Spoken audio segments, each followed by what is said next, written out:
जो नीयत नेता लेकर के सामने आई थी, और शुरुआत से ही इन्होंने पूरे देश के पैमाने पर एक किया कि हम तो धंधेबाज हैं, धंधा करने आए हैं और हम नुकसान नहीं करते, हम व्यापार करेंगे। तो पहले तो पूरे के पूरे शासन प्रशासन का तस्वीर इन्होंने बदल दिया। लोक कल्याणकारी राज्य खत्म, धंधेबाजी शुरू। और उसमें भी अब आज तो उसमें हम लोग कहते थे तो लोग कहते थे कि कोई मानने को तैयार नहीं था, लेकिन आज तो यह सर्वविदित हो गया है कि गुजरात लावी जिसका शीर्ष पर नेतृत्व करते हैं हमारे दो साथी, और उसके इर्द गिर्द पूरा का पूरा ताना बाना बुना हुआ है। और पूरे देश के पैमाने पर गुजरात लॉबी के ही लोग जो शीर्ष शोषण का माध्यम है, भ्रष्टाचार का माध्यम है, भ्रष्टाचार की गंगोत्री जो है, तो वो वहीं से शुरू होती है। अगर हम उसको अपने उत्तर प्रदेश में देखें तो उत्तर प्रदेश में भी यही स्थिति है। बनारस से मोदी जी इस बार तीसरी बार जीते हैं, लेकिन बनारस में उनका कोई प्रतिनिधि नहीं है, बनारस का कोई आदमी उनका प्रतिनिधि नहीं है।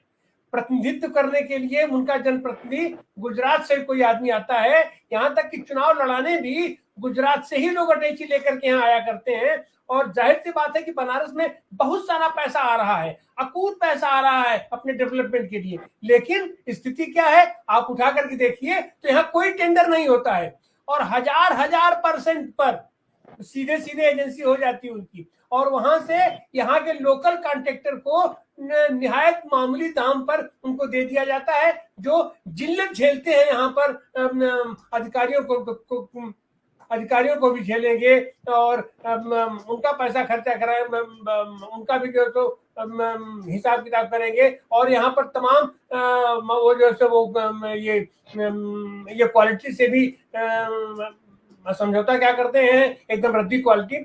और अभी आप अयोध्या की बात कर रहे हैं, हम लोग तो शुरू से पूरा आंदोलन चला। ये जो बनारस कॉरिडोर बना, बनारस कॉरिडोर में जो यहाँ के तमाम मंदिर, तमाम घर, और जिसको कहते हैं कि अपना ये पक्का माल पूरा ध्वस्त किया गया। ये हुआ कि हम तो सबको वो दिए, उसके रॉयल्टी दिए, उसमें भी भयंकर भ्रष्टाचार हुआ।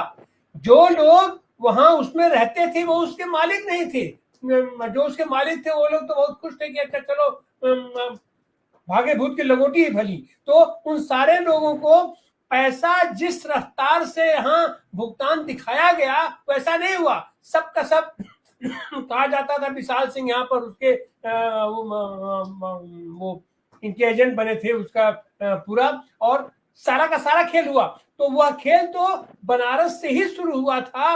और बनारस में उसके बावजूद भी अभी बनारस का जो वो जमीन लिया गया सराय मोहना के लिए, अभी भी लिया जा रहा है, या जितनी भी जमीनें ली गई हैं सब में व्यापक घोटाला हुआ है। और वो सारा भंडाफोड़ खुल करके नंगा नाच हुआ अयोध्या में जिस तरीके से ये एक रजिस्ट्री सुबह होती है 17 लाख की, और वही रजिस्ट्री फिर शाम को 17 करोड़ में करता है। तो वो तो खुल करके नंगा हुआ सामने आ गया। और जो उसके कंस्ट्रक्शन में भी जो चीजें हुई, अब तो वो सारी चीजें निकल करके सामने उसको दिखाई पड़ रही हैं। इतना ही नहीं, अगर इनको ये देखा जाए तो ये 80 करोड़ लोगों को ये 5 किलो राशन दे रहे थे। तो जाहिर सी बात है कि अगर उनको राशन दिए तो उन लोगों को वोट भी देना चाहिए था, लेकिन इनको वोट कितना मिला?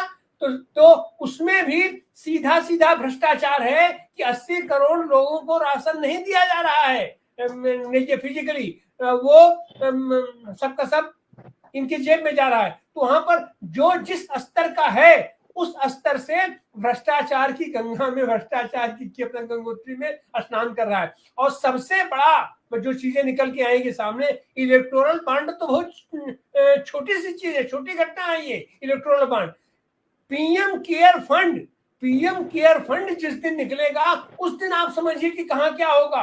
राफेल घोटाला, ये सब इलेक्टोरल बॉन्ड, ये सब तो बहुत छोटी चीजें हो जाएगी जिस पर अभी तक ध्यान नहीं जा रहा है लोगों का। शायद यही कारण है कि इन लोगों ने जो पाप किया, हमारे शंकराचार्य के शब्दों में कि काशी विश्वनाथ मंदिर में हो, या माने उसकी सारी मूर्तियों को तोड़ करके ले जा करके नाले में फेंक दिया। अब इससे बड़ा तो धार्मिक पाखंड और धार्मिक पाप नहीं हो सकता है।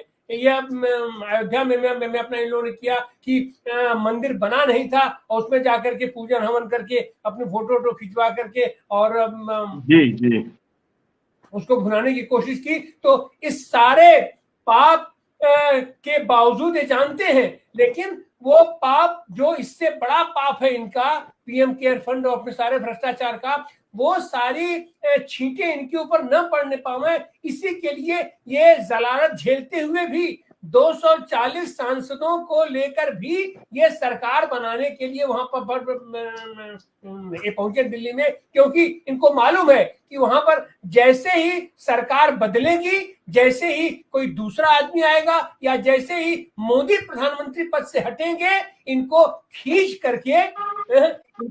करके अंदर कर दिया जाएगा और इनके पूरे पाप का पूरा निपटारा किया जाएगा। देश की जनता करेगी, नहीं हमारी संसद करेगी। तो ये तो हमारे भ्रष्टाचारियों के संरक्षण का, भ्रष्टाचारियों के, अब तो ये चीजें खुल करके सामने आ गई हैं कि पूरे देश के पैमाने पर जितने भी भ्रष्टाचारी हैं उनको अगर अपना बचाना है, अपना बचाव करना है, या अच्छे लोग भी उनके ऊपर छींटे न पड़ने पाए भ्रष्टाचार का, उसके लिए अपना उनके शरण में जा रहे हैं। लेकिन अब ये